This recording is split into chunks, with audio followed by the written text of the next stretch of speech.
ورحمة الله وبركاته. أهلا بكم أعزائي المشاهدين في يوميات عبد الله في الريف.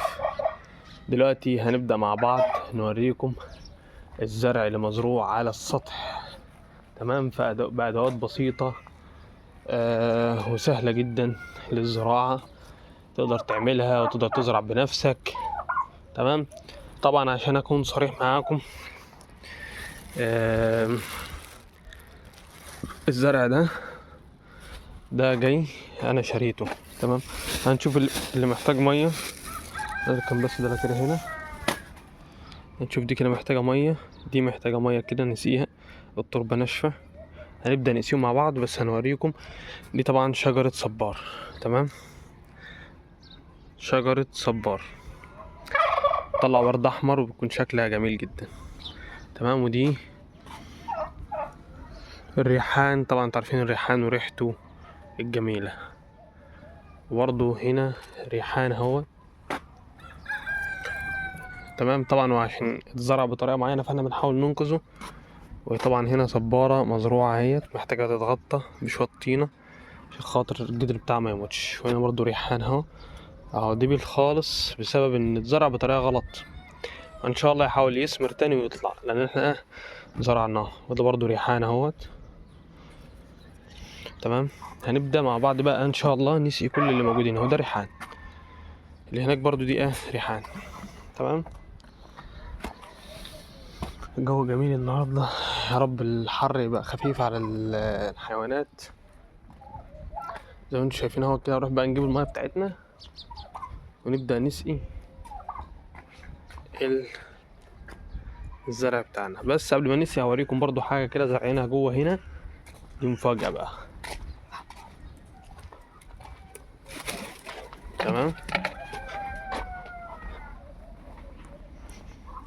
زي ما انتم شايفين اهو، بسم الله ما شاء الله، بسم الله ما شاء الله. دي يا معلم زارعين برضو هنا، ده ما شاء الله القرع وشوية جرجير، وفي نخل برضو هنا كده زرعناه ما شاء الله. يعني خير. هنبدأ بقى نسقي الزرع بتاعنا، نجيب الجردل ونسقي الزرع بتاعنا. طبعا لسه المكان هنا تحت التهيئ، عملنا له من الخشب ده عشان نبقى محوطين الزرع، ونفسنا الشتا تبدأ. الجردل بتاعنا اهو، تمام. نبدأ من هنا ندخل نسقيهم. طبعا كل الزرع ده مش محتاج اي مجهود، انت بتجيب الحاجة تزرعها في الجردل. هناخد من هنا كده المية بتاعتنا، بسم الله الرحمن، بسم الله، في النص كده او على الحروف عشان المية تتوزع المكان كله، تمام. بس ودي كده سقناها، تمام. نسي اول واحدة من هنا،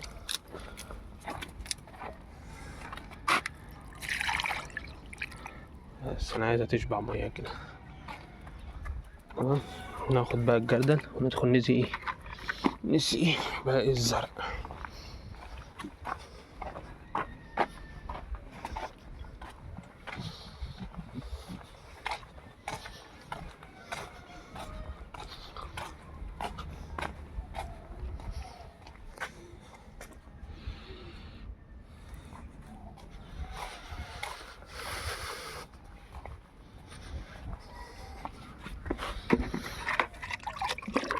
نبدأ نسقي الزرع عليه،